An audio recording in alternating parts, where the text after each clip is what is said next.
ನಮಸ್ತೆ ಎಲ್ರಿಗೂ. ಎಲ್ಲ ಹೇಗಿದ್ದೀರಾ? ಚೆನ್ನಾಗಿದ್ದೀರಾ ಅನ್ಕೋತೀನಿ. ನಾನು ಚೆನ್ನಾಗಿದ್ದೀನಿ. ಎಲ್ಲರಿಗೂ ನನ್ನ ಕಾರ್ಯಕ್ರಮವಾದ ಕಥಾ ಸರಣಿ ರಾಗಸುತೆ ಜೊತೆ ಕಾರ್ಯಕ್ರಮಕ್ಕೆ ಆತ್ಮೀಯ ಸ್ವಾಗತ. ಇದು ನನ್ನ 2ನೇ ಕಥೆ, ನನಗಾಗಿ ಬಂದ ಕಥೆಯ ಮುಂದುವರೆದ ಭಾಗ. ನೋಡ್ತಾ ಇರೋರು, ಕೇಳ್ತಾ ಇರೋರು ಎಲ್ಲರೂ ತಪ್ಪದೆ ಸಬ್ಸ್ಕ್ರೈಬ್ ಮಾಡ್ಕೊಳ್ಳಿ ನನ್ನ ಚಾನಲ್ಗೆ. ಮೊದಲೇ ಅವಳ ಸನಿಹ, ಸ್ಪರ್ಶ, ಅಪ್ಪುಗೆ ಎಲ್ಲವುಗಳಿಂದ ಅರಿಯದ ಭಾವನೆಗಳನ್ನು ತತ್ತರಿಸಿದ್ದ ವಿಧಾನ್ ಇನ್ನು ತನ್ನಿಂದ ಸಾಧ್ಯವಿಲ್ಲ ಎನ್ನಿಸಿ ಅವಳ ಮುಖವನ್ನು ತನ್ನ ಎದೆಯಿಂದ 2 ಕೈಗಳಿಂದ ಮೇಲೆತ್ತಿ ಬೊಗಸೆಯಲ್ಲಿ ಹಿಡಿದಿದ್ದ. ಅತ್ತಿದ್ದಾಳೆ ಎನ್ನುವುದಕ್ಕೆ ಸಾಕ್ಷಿಯಾಗಿ ಅವಳ ಬೊಗಸೆ ಕಂಗಳು ಕೆಂಪಡರಿ ಹೋಗಿದ್ದವು. ಮುದ್ದಾದ ಹಾಲ್ಬಿಳುಪಿನ ಮುಖ ಅವಳ ಸೀರೆಯ ಬಣ್ಣವನ್ನೇ ಎರವಲು ಪಡೆದಂತೆ ಕೆಂಬಣ್ಣಕ್ಕೆ ತಿರುಗಿತ್ತು. ದೀನವಾಗಿ ಅವನನ್ನೇ ನೋಡುತ್ತಿತ್ತು ಹುಡುಗಿ, ಸಣ್ಣದಾಗಿ ನಡುಗುತ್ತಾ. ನೋಡುತ್ತಿದ್ದವನಿಗೆ ಅತಿಯಾದ ಸಂಕಟವಾಗಿತ್ತು. ತನ್ನ ಎದುರು ನಿಂತವಳನ್ನು ಮತ್ತೊಮ್ಮೆ ತಾನೇ ತನ್ನ ಎದೆಗೆ ಒರಗಿಸಿಕೊಂಡು ಅವಳನ್ನು ಸಮಾಧಾನ ಮಾಡಿಬಿಡಲೇ ಎಂಬ ಬಯಕೆ ಉಂಟಾಗಿತ್ತು ಅವನಿಗೆ. ಒಂದು ಕ್ಷಣ ಬೆಚ್ಚಿದವನು ತನ್ನ ಬೊಗಸೆಯಲ್ಲಿದ್ದ ಅವಳ ಮುಖವನ್ನು ತಟ್ಟನೆ ಬಿಟ್ಟವನೇ ಅವಳಿಗೆ ಬೆನ್ನು ಹಾಕಿ ನಿಂತು ಬಿಟ್ಟಿದ್ದ ವಿಧಾನ್ ಸರ್ರನೆ ಮುಂದೆ ಬಂದು ಅತ್ತಿತ್ತ ನೋಡುತ್ತಾ ಅವನ ಕೈಯನ್ನು ಮತ್ತೆ ಗಟ್ಟಿಯಾಗಿ ಹಿಡಿದು ನಿಂತಳು ಹುಡುಗಿ, ಬೆದರಿದ ಹರಿಣಿಯಂತೆ. ತನ್ನ ಕೋಣೆಯೊಳಗೆ ಕಾಲು ಸುಟ್ಟ ಬೆಕ್ಕಿನ ಹಾಗೆ ಶತಪಥ ತಿರುಗುತ್ತಿದ್ದರು ಅವರಿಬ್ಬರು. ಲಲಿತಮ್ಮ, ವಿಭಾ. ಮೈ ಫುಟ್, ನನ್ನನ್ನೇ ಪ್ರತಿದಿನ ಪ್ರತಿ ಕ್ಷಣ ಅವಮಾನ ಮಾಡ್ತಾ ಇದ್ದೀರಲ್ಲ, ಬಿಡಲ್ಲ, ಒಬ್ಬರನ್ನು ಬಿಡಲ್ಲ ನಾನು. ಒಬ್ಬೊಬ್ಬರಿಗೂ ನರಕ ದರ್ಶನ ಮಾಡಿಸದಿದ್ದರೆ ನಾನು ಲಲಿತಾನೇ ಅಲ್ಲ. ಈಗ ಅದೊಂದು ಹುಡುಗಿಯೂ ಸೇರಿಕೊಂಡಿದೆ. ಅವಳು ಬಂದಾಗಿನಿಂದ ಇವರ ಆಟಾಟೋಪಗಳು ಇನ್ನೂ ಜಾಸ್ತಿಯಾಗಿವೆ. ಅವಳಿಗೂ ಒಂದು ದಾರಿ ತೋರಿಸಬೇಕು. ಆಗ ಎಲ್ಲರೂ ದಾರಿಗೆ ಬರ್ತಾರೆ. ಆದರೆ ಅವಳಿಲ್ಲ ಎಂದರೆ ಅಮ್ಮನ ನೋಡಿಕೊಳ್ಳೋ ಕೆಲಸವೂ ನನ್ನ ತಲೆಗೆ ಬರುತ್ತದೆ ಎಂದು ಹಲ್ಲು ಕಚ್ಚಿ ಸುಮ್ಮನಿದ್ದೇನೆ. ಇಲ್ಲದಿದ್ದರೆ ನನಗೆ ಈ ಹುಡುಗಿ ಯಾವ ಲೆಕ್ಕ? ಎಂತೆಂಥವರಿಗೂ ಒಂದು ದಾರಿ ತೋರಿಸಿದ್ದೀನಿ ನಾನು. ಇದಿನ್ನೂ ಪುಟ್ಟ ಹುಡುಗಿ. ತನ್ನಷ್ಟಕ್ಕೆ ತಾವೇ ಹೂಂಕರಿಸುತ್ತಿದ್ದರು ಲಲಿತಮ್ಮ ಅತಿಯಾದ ಕೋಪ, ದ್ವೇಷದಿಂದ. ಏ ಮಮ್ಮಿ, ಇದ್ಯಾಕೆ ಹಿಂಗೆ ಒಂದೇ ಸಮನೆ ತಿರುಗ್ತಾ ಇದೆಯಾ? ನೀನು ತಿರುಗೋದಲ್ಲದೆ ನನ್ನೂ ತಿರುಗೋ ಥರ ಮಾಡ್ತಿದೀಯಾ? ಒಂದು ಕಡೆ ಕೂತ್ಕೋ, ನನಗೂ ಕೂತ್ಕೊಳ್ಳೋಕೆ ಬಿಡು ಎಂದಿದ್ದಳು ಅವರ ಹಿಂದಿಂದೆ ಸುತ್ತಿ ಸುಸ್ತಾದ ವಿಭಾ. ಅಷ್ಟಕ್ಕೂ ನಿನಗೆ ಯಾಕೆ ಇವರೆಲ್ಲರ ಮೇಲೆ ಇಷ್ಟು ಕೋಪ, ದ್ವೇಷ? ನಾನು ಪ್ರತಿ ಸಲ ಕೇಳಿದಾಗಲೂ ಏನನ್ನೂ ಸರಿಯಾಗಿ ಹೇಳದೆ ನನ್ನ ಬಾಯಿ ಮುಚ್ಚಿಸಿಬಿಡ್ತಾ ಇದೆಯಾ? ಅಂಥದ್ದೇನಿದೆ ರಹಸ್ಯ? ಅವರೆಲ್ಲ ಏನಾದರೂ ಮಾಡಿಕೊಂಡು ಹಾಳಾಗಿ ಹೋಗಲಿ, ನಮ್ಮ ತಂಟೆಗೆ ಬರದೇ ಇದ್ದರೆ ಸಾಕಲ್ವಾ? ಅದ್ಯಾಕಷ್ಟು ತಲೆ ಕೆಡಿಸ್ಕೋಬೇಕು? ಅಲಕ್ಷ್ಯದಿಂದ ಹೇಳಿದ್ದಳು ವಿಭಾ. ಯಾಕೆ ದ್ವೇಷ ಅಂತ ಕೇಳ್ತಾ ಇದೀಯಾ ಬೇಬಿ? ನನಗೆ ಇವರು ಮಾಡಿರುವ ಅನ್ಯಾಯ ಅಂಥದ್ದು. ನನ್ನ ಉಸಿರಿರುವವರೆಗೂ ನಾನು ಮರೆಯಲ್ಲ. ಯಾರನ್ನೂ ನಾನು ನನ್ನ ಜೀವವಿರುವವರೆಗೂ ಕ್ಷಮಿಸಲ್ಲ. ನೀನಿನ್ನೂ ಪುಟ್ಟ ಹುಡುಗಿ, ನಿನಗೆ ಈಗಲೇ ಅರ್ಥ ಆಗಲ್ಲ ಬೇಬಿ. ನೀನು ಸದ್ಯಕ್ಕೆ ನಾನು ಹೇಳಿದಂತೆ ಮಾಡ್ತಾ ಹೋಗು. ಸಮಯ ಬಂದಾಗ ನಾನೇ ಎಲ್ಲ ವಿಷಯವನ್ನು ಹೇಳ್ತೀನಿ. ಮೊದಲು ಈ ಮನೆಯಲ್ಲಿ ನಮ್ಮ ನೆಲೆಯನ್ನು ಗಟ್ಟಿ ಮಾಡ್ಕೋಬೇಕು. ಅದಕ್ಕೆ ನೀನು ಈ ಮನೆ ಸೊಸೆ ಆಗಬೇಕು ಎಂದಿದ್ದರು ವ್ಯಂಗ್ಯ ನಗುನಕ್ಕು ಲಲಿತಮ್ಮ. ಸುಮ್ಮನಿರು ಮಮ್ಮಿ, ಯಾವಾಗ ಕೇಳಿದ್ರು ನೀನಿನ್ನೂ ಪುಟ್ಟ ಹುಡುಗಿ ಅಂತೀಯ. ನನಗೆ ಈಗ 19 ವರ್ಷ ಗೊತ್ತಾ? ನಾನೇನು ಪುಟ್ಟ ಹುಡುಗಿ ಅಲ್ಲ, ನಾನು ಮದುವೆ ಆಗೋದಕ್ಕೆ ಮಾತ್ರ ದೊಡ್ಡ ಹುಡುಗಿನಾ? ಆಗ ನಾನು ಪುಟ್ಟ ಹುಡುಗಿ ಅಲ್ವಾ? ಅಷ್ಟಕ್ಕೂ ನಾನು ಹತ್ರ ಹೋದ್ರೇ ಒಳ್ಳೆ ಚೇಳು ಕಡ್ದವ್ರಂಗೆ ಆಡ್ತಾನೆ ಈ ವಿಧು ಮಾವ. ನೀನು ನೋಡಿದರೆ ಅವನನ್ನು ಹೋಗಿ ಮದುವೆ ಆಗು ಅಂತೀಯ. ಅವೆಲ್ಲ ಆಗೋ ಹೋಗೋ ಕೆಲಸನ? ನೀನೆಲ್ಲೋ ಹಗಲು ಕನಸು ಕಾಣ್ತಾ ಇದೀಯ ಮಮ್ಮಿ ಎಂದಿದ್ದಳು ವಿಭಾ. ನಾನು ಅಂದ್ಕೊಂಡಿರೋದನ್ನು ಮಾಡದೇ ಇರೋ ನನ್ನ ಜಾಯಮಾನವೇ ಅಲ್ಲ ಬೇಬಿ. ನಾನು ಯಾಕೆ ಹಗಲು ಕನಸು ಕಾಣಲಿ? ಕಂಡಿರೋ ಪ್ರತಿ ಕನಸನ್ನು ನನಸು ಮಾಡಿಕೊಳ್ಳುವ ಚಾಕಚಕ್ಯತೆ ನನಗಿದೆ. ನೋಡ್ತಾ ಇರು ಬೇಬಿ, ನಾನೇನು ಮಾಡ್ತೀನಿ ಅಂತ. ಮುಖ ತಿರುವಿ ಒಂದು ತರಹದ ನಗು ನಕ್ಕರು ಲಲಿತಮ್ಮ. ಮಮ್ಮಿ, ನಾನು ಮೊದಲೇ ಹೇಳಿದ್ದೀನಿ ನಿನಗೆ, ನನಗೆ ಆ ಸಿಡುಕುಮೂತಿ ಮಾವನ್ನ ಮದುವೆ ಆಗೋಕ್ಕೆ ಇಷ್ಟ ಇಲ್ಲ. ಯಾವಾಗ ನೋಡಿದರೂ ಬೈತಾನೇ ಇರ್ತಾನೆ. ನೋಡೋಕ್ಕೇನೋ ಸಿನಿಮಾ ಹೀರೋ ಥರ ಹ್ಯಾಂಡ್ಸಮ್ ಆಗಿದ್ದಾನೆ. ನೋಡ್ತಾ ಇದ್ದರೆ ಹಾಗೆ ಮುದ್ದು ಮಾಡಬೇಕು ಅನಿಸುತ್ತೆ. ಆದ್ರೇನು ಮಾಡೋದು? ನಾನು ಹತ್ರ ಹೋದರೆ ಸಿಡ ಅಂತ ಸಿಡಿತಾನೆ. ನನಗಾಗಲ್ಲ ಮಮ್ಮಿ ಅವನ ಜೊತೆ ಇರೋದು ಎಂದು ಒದರಿತ್ತು ಹುಡುಗಿ. ನೀನೇನು ಅವನ ಜೊತೆ ಜೀವನ ಪೂರ್ತಿ ಹೇಗಬೇಕಾ? ಮದುವೆ ಆಗು ಮೊದಲು, ಆಮೇಲೆ ನೋಡು ನಾನಾಡೋ ಆಟನ ಎಂದಿದ್ದರು ಲಲಿತಮ್ಮ. ಮದುವೆ ಆಗು ಅಂದರೆ ಹೆಂಗಾಗುತ್ತೆ ಮಮ್ಮಿ? ಮಾವ ಒಪ್ಪಬೇಡ್ವಾ? ಅದೇನು ಮಕ್ಕಳಾಟ ಅಂದ್ಕೊಂಡ? ಅವನಿಗೆ ನನ್ನ ನೆರಳು ಕಂಡ್ರೂ ಆಗಲ್ಲ ಅಂತ ಗೊತ್ತಿಲ್ವಾ ನಿನಗೆ? ಇನ್ನು ನನ್ನ ಮದುವೆ ಬೇರೆ ಆಗ್ತಾನಾ? ನಿನಗೆಲ್ಲೋ ಹುಚ್ಚು ಮಮ್ಮಿ, ಸುಮ್ಮನೆ ನಡಿ ನೀನು, ನನ್ನ ತಲೆನೂ ಕೆಡಿಸ್ಬೇಡ. ಸಿಡಾರನೆ ಸಿಡಿದಿದ್ದಳು ವಿಭಾ. ದಡದಡನೆ ಹೊರಗೆ ಹೊರಟು ಹೋಗಿದ್ದಳು. ಏನೊಂದು ಅರ್ಥವಾಗದೆ ತಲೆ ಕೆಟ್ಟಂತಾಗಿತ್ತು ಅವಳಿಗೆ ತನ್ನ ಅಮ್ಮನ ತಲೆಬುಡ ಇಲ್ಲದ ತರ್ಕಕ್ಕೆ. ಆಗ್ತಾನೆ, ಅವನೇ ಮದುವೆ ಆಗ್ತಾನೆ, ಯಾಕಾಗಲ್ಲ? ಮನೆತನ, ಮರ್ಯಾದೆ ಎಲ್ಲ ಬಹಳ ಮುಖ್ಯ ಅಲ್ವಾ ಇವರಿಗೆ? ಮನೆ ಮರ್ಯಾದೆ ಪ್ರಶ್ನೆ ಅಂತಾದರೆ ಮದುವೆ ಆಗದೆ ಎಲ್ಲಿ ಹೋಗ್ತಾನೆ? ಅವನ ಅಪ್ಪ ಅಜ್ಜಿನೇ ಅವನನ್ನು ಮದುವೆಗೆ ಒಪ್ಪಿಸ್ತಾರೆ, ನೋಡ್ತಾ ಇರು. ನಾನೇನು ಮಾಡ್ತೀನಿ ಅಂತ ನೋಡ್ತಾ ಇರು. ಅವರ ತಲೆಯಲ್ಲಿ ಒಂದು ಯೋಜನೆ ಆಗಲೇ ರೂಪುಗೊಂಡಿತ್ತು. ಅದನ್ನು ಕಾರ್ಯರೂಪಕ್ಕೆ ತರುವ ಸಮಯಕ್ಕಾಗಿ ಹೊಂಚು ಹಾಕುತ್ತಿದ್ದರು ಲಲಿತಮ್ಮ. ನನ್ನ ಯೋಜನೆ ಆಗಲೇ ಈಡೇರುತ್ತಿತ್ತು. ಮಧ್ಯ ಈ ಹುಡುಗಿ ಮನೆಗೆ ಬಂದು ಎಲ್ಲ ಹಾಳಾಯಿತು. ಕಾಯ್ತೀನಿ, ನನ್ನ ಸಮಯ ಬರೋವರೆಗೂ ಕಾಯ್ತೀನಿ. ಬಂದೇ ಬರುತ್ತೆ ಆ ಸಮಯ ಕೂಡ. ಹಿಂದೆಯೂ ಒಮ್ಮೆ ನಾನು ಬಯಸದೆಯೇ ನನ್ನ ಎಲ್ಲ ಯೋಜನೆಗಳು ಬಯಕೆಗಳು ತನ್ನಿಂದ ತಾನೇ ಈಡೇರಿದ್ವಲ್ಲ, ಈಗಲೂ ಅದೇ ಆಗುತ್ತೆ, ಆಗಲೇಬೇಕು. ನಾನು ಯಾವುದೇ ಕಾರಣಕ್ಕೂ ಸೋಲೋ ಜಾಯಮಾನದವಳೇ ಅಲ್ಲ. ವ್ಯಂಗ್ಯನಗು ಮುಖದಲ್ಲಿ ಅರಳಿತ್ತು. ತನ್ನ ಪಕ್ಕ ತನ್ನನ್ನು ಗಟ್ಟಿಯಾಗಿ ಹಿಡಿದು ಆಶ್ರಯಿಸಿ ನಿಂತಿದ್ದವಳ ಬೆದರಿದ ಹರಣಿಯಂತಾಗಿದ್ದ ಹುಡುಗಿಯನ್ನು ನೋಡಿ ಅಯ್ಯೋ ಎನಿಸಿತು ಅವನಿಗೆ. ತಾನು ಅವಳಿಂದ ಎಷ್ಟು ದೂರ ಹೋಗಲು ನೋಡುತ್ತೇನೋ ಅವಳು ಅಷ್ಟೇ ತನ್ನ ಹತ್ತಿರ ಬರುತ್ತಿದ್ದಾಳೆ. ತನ್ನ ಅಸಹಾಯಕತೆಗೆ ನಿಟ್ಟುಸಿರಿಟ್ಟ ವಿಧಾನ್ ತನ್ನ ಕೈಯನ್ನು ಹಿಡಿದಿದ್ದ ಅವಳ ಕೈಗಳ ಮೇಲೆ ತನ್ನ ಕೈ ಇಟ್ಟ. ನೋಡು ಶಾಖಾ, ನೀನು ಹೀಗೆ ಆಡಿದರೆ ಅವರನ್ನು ನಾನು ಕಂಡುಹಿಡಿಯೋದಾದರೂ ಹೇಗೆ? ಒಂದು ಕೆಲಸ ಮಾಡು, ಒಂದು ಸಲ ನಿನ್ನ ಸುತ್ತಮುತ್ತಲೂ ನೋಡಿ ನನಗೆ ಹೇಳು. ನಾನು ಏನಾದರೂ ಉಪಾಯ ಮಾಡ್ತೀನಿ ನಿನ್ನ ಅವರಿಂದ ಕಾಪಾಡೋಕೆ ಎಂದಿದ್ದ. ತನ್ನಿಂದ ಸಾಧ್ಯವಿಲ್ಲ ಇನ್ನು ಎನ್ನಿಸಿ ಅನಿವಾರ್ಯವಾಗಿ ಭಯದಿಂದಲೇ ತನ್ನ ಸುತ್ತಲೂ ಒಮ್ಮೆ ಕಣ್ಣಾಡಿಸಿತು ಹುಡುಗಿ. ಅವನ ಕೈ ಹಿಡಿದೆ. ದೂರದಲ್ಲಿ ಕುಳಿತಿದ್ದ ಕಾಶಿ ಇನ್ನೊಬ್ಬನ ಜೊತೆ ನೋಡಿದವಳು ಬೆಚ್ಚಿ ಇವನ ಬೆನ್ನ ಹಿಂದೆ ಅಡಗಿದ್ದಳು ವಿಶಾಖ. ಅಲ್ಲದಾರಲ್ಲ, ಅಲ್ಲಿ ಕುಂತಾರಲ್ಲ ಟೊಪ್ಗೆ ಹಾಕ್ಕೊಂಡು, ಅವರೇ ಸರ್, ನನ್ನ ಸೋದರ ಮಾವ. ಅವ್ರ ಸಂಬಂಧನ ನಾನು ಈ ಕೆಲಸ ಒಪ್ಕೊಂಡು ದೂರಾದರೂ ಬಂದೇನಿ. ಅವರ ಕೈನಾಗಿಂದ ತಪ್ಪಿಸ್ಕೋಬೇಕ್ರಿ ಸರ. ನನಗೆ ಹೆಂಗಾರ ಅವ್ರ ಕೈನಾಗಿಂದ ನನ್ನ ಕಾಪಾಡ್ರಿ ಸರ.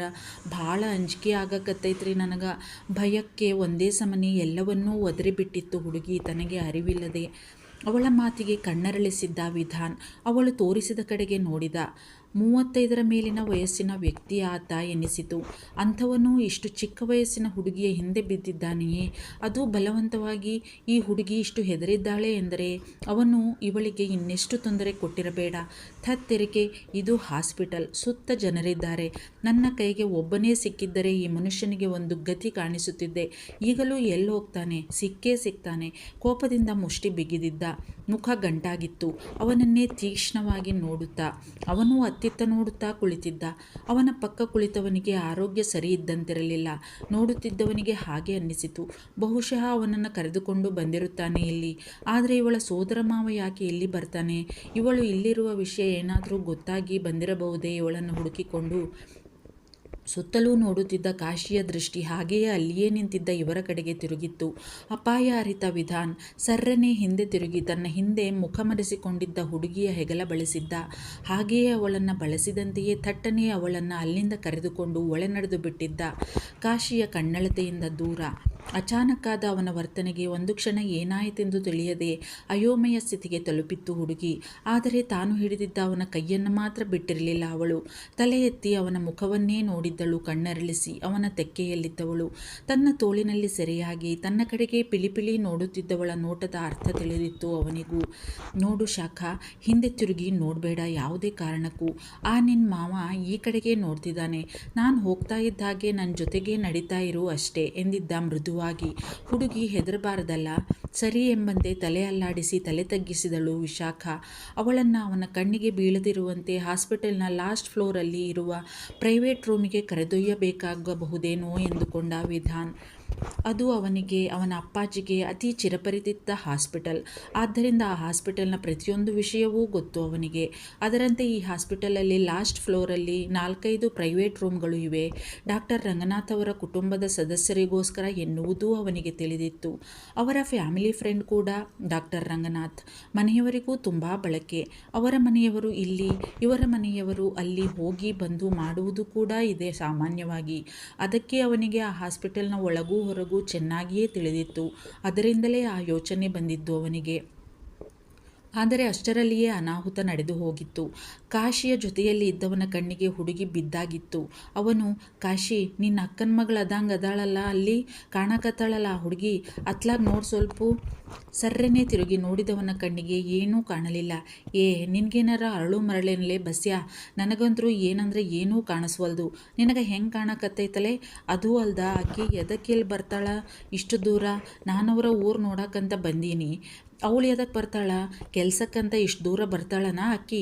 ನಿನಗಿಲ್ಲೋ ಜ್ವರ ನೆತ್ತಿಗೇರೈತಿ ಅನ್ಸಾಕತ್ತದ ನನಗೆ. ತನ್ನ ಗೆಳೆಯನನ್ನು ತರಾಟೆಗೆ ತೆಗೆದುಕೊಂಡ ಕಾಶಿ.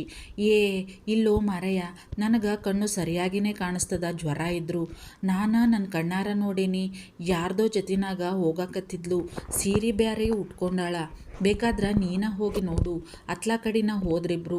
ಜಲ್ದಿ ನಡೆಯಲೇ ಕಾಶಿ, ನನ್ನ ಮಾತು ಖರಿ ಐತಿ ಎಂದು ಅವನನ್ನು ಅತ್ತ ಹೋಗುವಂತೆ ಬಲವಂತ ಮಾಡಿ ಕಳುಹಿಸಿದ್ದ ಬಸ್ಯ. ಇವ ಇಷ್ಟು ಪಕ್ಕ ಹೇಳಕತ್ತಾನ ಅಂದ್ರೆ ಇದ್ರೂ ಇರುವಲ್ದ್ಯಾಕ? ಇವನಿಗೂ ಗೊತ್ತಲ್ಲ ನಮ್ಮ ವಿಷು, ನೋಡೇ ಬಿಡೋಣಂತ ಎಂದುಕೊಂಡವನೇ ಅವನು ತೋರಿದ ದಿಕ್ಕಿನತ್ತ ಓಡಿದ್ದ ಕಾಶಿ. ಓಡುತ್ತಿದ್ದವನ ಕಣ್ಣಿಗೆ ಲಿಫ್ಟ್ ಕಡೆಗೆ ಹೋಗುತ್ತಿದ್ದ ಇಬ್ಬರೂ ಕಣ್ಣಿಗೆ ಬಿದ್ದಿದ್ದರು. ಅವಳನ್ನು ಹಿಂದಿನಿಂದಲೇ ಗಮನವಿಟ್ಟು ನೋಡಿದವನಿಗೆ ಇವಳೇ ವಿಷು ಇರಬೇಕು ಅಂತ ಬಲವಾಗಿ ಅನ್ನಿಸಿತು. ವಿಷು ಜೋರಾಗಿ ಕೂಗಿ ಅತ್ತ ಕಡೆ ಓಡಿದ್ದ ಕಾಶಿ. ಅಷ್ಟರಲ್ಲಿ ಇಬ್ಬರೂ ಲಿಫ್ಟ್ ಒಳಗಿದ್ದರು. ಇವನ ಕೂಗು ಕೇಳಿಸಿತ್ತು ವಿಧಾನ್ಗೆ. ಅವಳು ಗಾಬರಿಯಿಂದ ಹಿಂದೆ ತಿರುಗಬಾರದೆಂದು ಅವಳಿಗೆ ಹೇಳಿರಲಿಲ್ಲ ವಿಧಾನ್. ಚಿಂತೆಯಿಂದ ಬಳಲಿದ್ದವಳಿಗೆ ಕಾಶಿಯ ಕೂಗಿನ ಬಗ್ಗೆ ಗಮನವೇ ಹರಿದಿರಲಿಲ್ಲ. ಕಾಶಿ ತಡಮಾಡದೆ ಮೆಟ್ಟಿಲ ಕಡೆಗೆ ಓಡಿದ್ದ. ಹೇಗಾದರೂ ಮಾಡಿ ತಾನು ನೋಡಿದ್ದು ಸತ್ಯವೇ ಎಂದು ಕಂಡುಕೊಳ್ಳಬೇಕಾಗಿತ್ತು ಅವನು. ಫಸ್ಟ್ ಫ್ಲೋರ್ಗೆ ಹೋಗಿಬಿಟ್ಟರೆ ಮತ್ತೆ ಯಾವುದೇ ತೊಂದರೆ ಇಲ್ಲ, ಅಲ್ಯಾರೂ ಜನ ಕೂಡ ಇರಲ್ಲ. ಆ ಮನುಷ್ಯನನ್ನು ದಾರಿಗೆ ತರಬಹುದು ಎಂಬ ಯೋಚನೆ ಇವನದು.